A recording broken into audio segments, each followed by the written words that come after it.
So hello, Cadecast watchers. I just wanted to have Mark on again. We already did our Glitches in the Multiverse segment about Galaga, but Mark is doing a really cool project, and it's for the kids, raising money, all in good spirits, with the Galagathon 2020. Bill and I went out to Galagathon 2019 and had a really great time, but now this is 2020. It's a little bit different, so I'm going to turn it over to Mark to tell you guys all about that.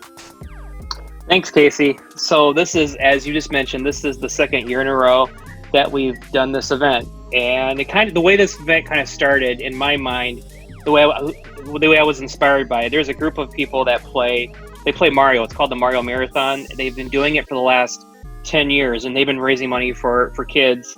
It's called a Child's Play Charity, and they've raised over $600,000 in 10 years. Wow. And every year I watch it and tune in. I was like, and it's kind of fun to watch because it's just a couple of guys from West Lafayette in the Indianapolis area in Indiana, and it's just a bunch of group of people just hanging out and having fun with it and having fun with their friends. Now, is this like super classic Mario, or is it Mario World? Like, what Mario are they playing? It's all of them. They're playing all of them, and they've raised. Yeah, there's one year that they did it where they played for an entire week. They actually nonstop. They played through Super Mario Brothers 1, 2, and 3, the new games to Mario Odyssey, Mario World, all of them. The traditional Mario games, and they've raised a bunch of money. So I thought to myself, they'd be really cool to do something like that with Galaga and figure out a way to do it. And so that's how the idea came up. So I thought maybe find a charity like Extra Life. Riley's Children's Hospital. They do a lot of great work for kids. They're the premier place in Indiana. If your kid is sick, that's definitely the place you want to be. They're Indiana's only level 1 pediatric trauma center.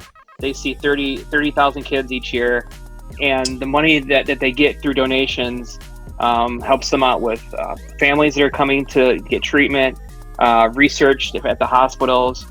So it's even now with this pandemic where we're all of our lives have been kind of flipped upside down. Of course, there's so many of us without jobs and all these economic times that we're facing. This is a way to help out kids. We can't forget about the children at this time. You're making sure they have the necessary surgeries that they need, and it's important. So, like you mentioned, last year we were able to do this event in person down in Indianapolis, and we raised over $1,100 for the event. The pinball tournament we had a pinball tournament. Obviously, we had Galaga. We had Jordan Dorrington, John Klinkle, a bunch of other guys came and helped me out, and that was fun. So with the pandemic, I planned on doing this somewhere in person, but with the pandemic, you can't do anything in person. So I figured, the next best thing, since all of us are working from home, doing virtual meetings and virtual Zoom meetings, I thought the next best thing would be to do this virtually and figure out a way to do it. So for this year, for Galagathon 2020, I'm going to be playing starting next week from August 10th through the 21st nightly, from 7 p.m. to 12 a.m. Central Standard Time. And while I'm playing, so that's for the first part is me playing every evening. So I'm going to be playing like 5-man Galaga tournament settings Galaga. Pretty much, I don't really have an itinerary of what I'm going to play. I'm just going to hang out with people on Twitch and play Galaga, and then nice. So then in addition to that, we have interviews that are going to be playing nightly, and I've actually been able to light up some great people to do interviews with. Among them are Phil Day, who was the former Galaga World Champion Phil Day, Howard Scott Warshaw. I was really excited to talk to him. His resume. I was talking about him with Eastside Dave in my last interview I did with him. He's a popular guy, Howard. He's been. I think it's so great to see the developers of all these classic arcade games finally get some recognition. Back in the 80s, they didn't really get the recognition that they deserved. They made the games and they moved on. And he was responsible for Raiders of the Lost Ark, Yar's Revenge, which is a phenomenal game. I would argue that's probably the best game on Atari. And E.T. He's been blamed for bringing down the Atari and just bringing down the video game industry. which is totally false. So Yeah. I had a chance to talk to him. I had a chance to interview him, Tim McVeigh from Man vs. Snake. My favorite Documentary. arcade documentary. Yeah, very well done. Yeah, it was really great to talk to him, and with Jordan Dorrington, just Andrew Barrow from New Zealand, just so many great people that I've been able to talk to. So it's gonna be me playing, and then nightly we'll have these interviews running in the background, so people can watch me play, and at the same time you can listen in to one of the interviews that I did over the past month of July. And then the last 2 days we're running a tournament.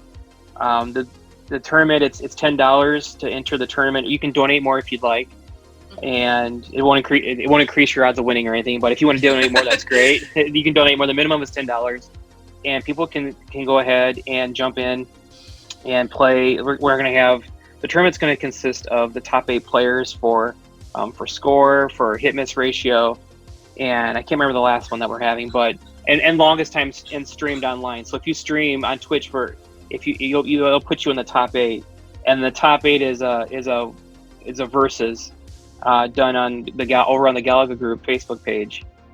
So we got 3 big, with me playing, the tournament, and the interviews. I think we have a really great event. As of today, as of this recording, we have already raised $550 so far. Nice. Which last year at this time I think we were at 200. I don't even think we're really That's close. awesome. Our goal is $5,000 for the event, but we may that's the goal. But if we don't hit it, that's fine. But yeah, I'm looking forward to playing next week. I don't really have an agenda as far as playing how well I'm going to play.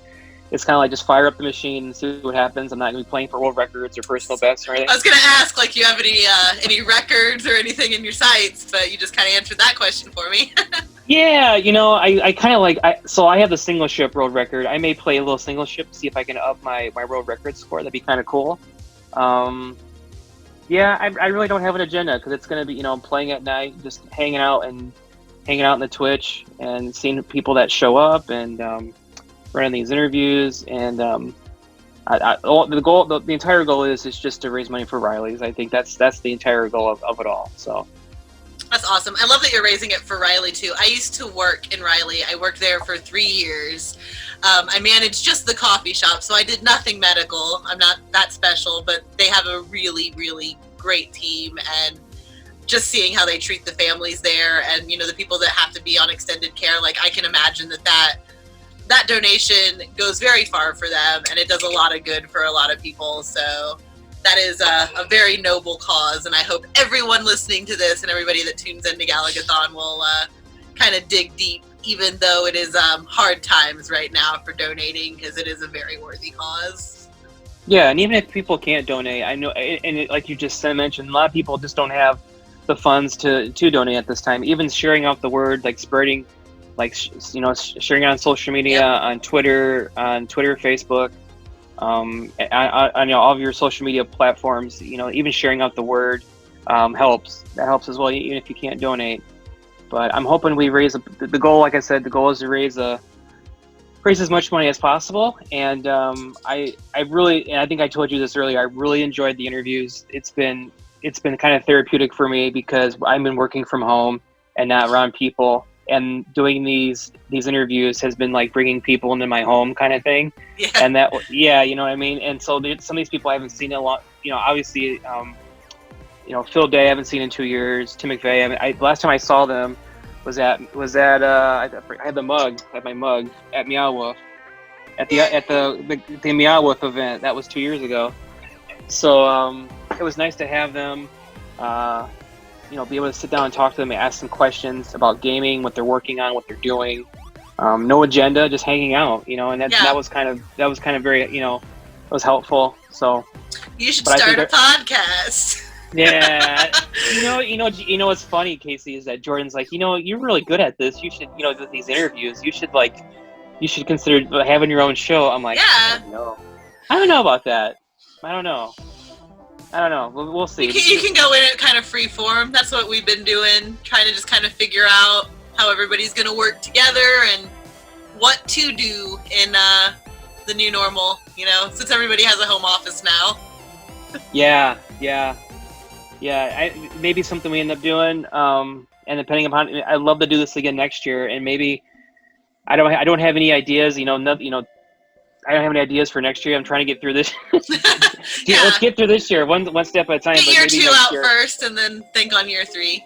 Yeah, year 3. Maybe we'll do a hybrid. Maybe we'll do a hybrid of Twitch and in person, like we did for last year. Because last year I played every day in July. I didn't really do interviews. I just played on Twitch every evening, and I just used my cell phone. This year I've got like a little OBS setup, and I kind of Nice. I taught myself how to use Streamlabs, so that was kind of fun.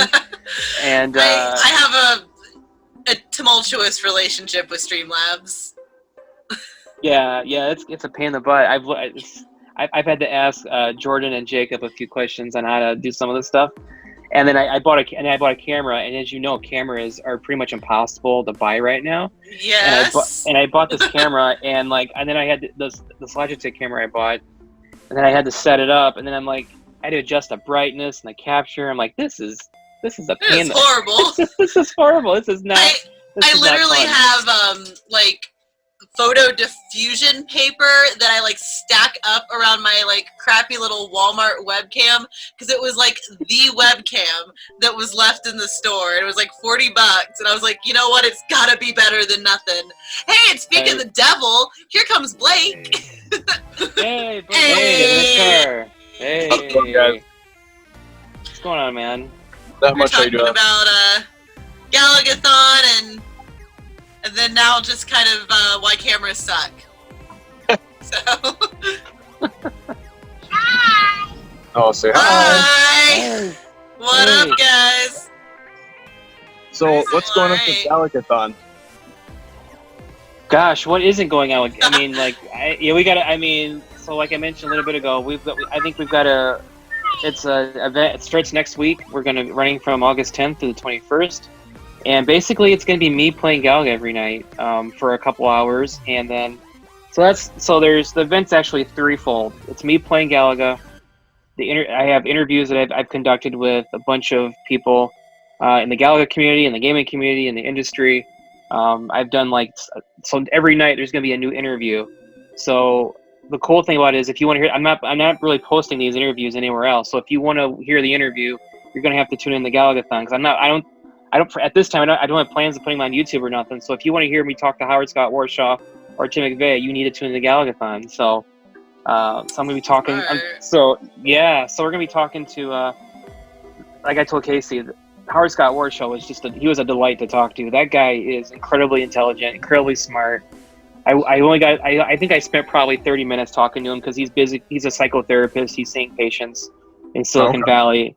Yeah, and I talked to him for about a half hour, but man, I felt like afterwards I could have talked to that man for hours, just hours, because I love Atari. Atari was the first console I ever owned. I ever owned was the 2600. And the three games that he did were the three games that I actually owned. I actually owned Yard's Revenge, I owned Raiders of the Lost Ark, and I owned E.T. So those are like the first three video games for a console I ever owned.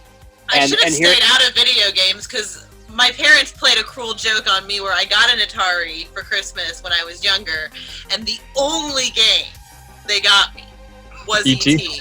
So I thought until I was like 8 that I just hated video games and that they were cursed, and I should have stuck. I should have stuck with that. I maybe was like prophesying my future a little bit. I don't know. You just sucked at him. That's all it was. Well, Howard's just. I mean, when you look at E.T., when you look at Raiders of the Lost Ark, and Yard's Revenge, all of those games are very, very, very unique. When you play Raiders of the Lost Ark, it actually uses. You have to have two controllers to play Raiders. One controller selects the items, the other controller controls Indiana Jones. So no other Atari game actually did that. And then E.T. was kind of like, he was going for like a three-dimensional space. Again, nobody ever thought of that before. And then Yard's Revenge actually is the first game to actually have a pause in it. The game actually pauses when you kill the little bug and the screen blows up or whatever. And it has a funny story. Like, it's called Yard's Revenge. It was named after Ray Kazar. And the fact that he got that past the marketing, he was actually able to get that through marketing and get them to actually, you know, make that the name of the game is amazing. Because back then, like Atari games, they had like basic names like Night Driver, or like they had like 2-word names, and they were very, very simple. And he proposed that game to him, and they all thought that Ray was in on it, and Ray wasn't in on it at all. Yeah. So, I mean, so talking to him I think that was a real treat to talk to him. Armando Gonzalez, he was, you know, talking to him, he's a great guy. Jordan Dorrington, he has, you know, obviously has the 2 world records right now for Galaga. So it's been, you know, talking to him. Did he tell you about our hotel fiasco? Yeah, I've heard a little bit about it. Yeah. Yeah. We're in a blow dryer to heat up the room. That's ridiculous. Oh my god. Oh That's jeez, horrible. that's terrible. Hey, better than fiascos I have though, so still ahead of the game. So I heard there's a Netflix documentary, which I don't have Netflix right now, but there's a Netflix documentary of something about golden age of video games. Has anybody heard about that? Yeah, it's Golden Age Gamers, and like I guess Doc is in it. A few people like that I do know have said that they're in it, and it's just like a little Netflix serial. I think it's mainly about like current local arcade owners and maybe like the people that are like currently keeping it up, as well as like some interviews with some of the Golden Age guys. But it looks like it's really well done. Like the trailer looked really good for it, so I am definitely gonna check it out. I told myself I'm gonna play a drinking game. I'm gonna drink for everybody that I know that appears on screen. That's funny. Talk to them, and then we're also running a tournament. We're running a tournament where anybody can, for $10, anybody can join in and play. And the prize, I didn't mention the prize. The prize is a poster. It's a Galaga Group poster with your name on it. So it's a no frills poster. But the goal at the end of the day, like I mentioned, you know, the goal at the end of the day is to raise money, as much money as possible for Riley's. So you should play, Casey. You should get on MAME. You should play. No, you should. I do not have MAME loaded in my home. I do. I actually do. Because otherwise I wouldn't play Super Nintendo on Twitch if I didn't. I have a regular Super Nintendo, but I don't know how to like hook it up to my computer to make you guys see it. And all of that's kind of beyond me. And if I'm honest with myself, no one's coming to watch me play the game. You know, and I think other Galaga players are going to be playing on their own streams too to support the event. I think Jordan's going to be playing. Jacob Upland, one of Jordan's friends, is going to be playing as well. He's also the world record holder for Micro 31 for Galaga. So I think he'll be playing, and then Jay Goldberg might be playing as well. So I mean, in addition to me playing, others are going to be joining in as well on their own streams, and you know, people can donate on their page as well. I mean, you know, people can donate with the link. So the link that you sent me, is that like your main hub, or yeah, people tune in on Twitch? Yeah, so people that don't have Twitch can go there too. They can watch if they don't want to jump on Twitch or create an account or something. So you can donate on that page. You can donate there. You can watch via Twitch on that page as well. My Twitch page is MarkSC4585. But again, on that donation page, if you go there, you'll be able to see the Twitch as well. I've kind of linked it all together. Cool. So yeah, right. That's good stuff. Yep. Well, all right, guys. I appreciate you, and thank you. Thank you for the support. Yes, thanks for doing it. Thank you very much. Good cause. Yeah. And yeah, we'll see you guys shortly when we do something else, and we'll keep plugging away at it. All right, love you guys.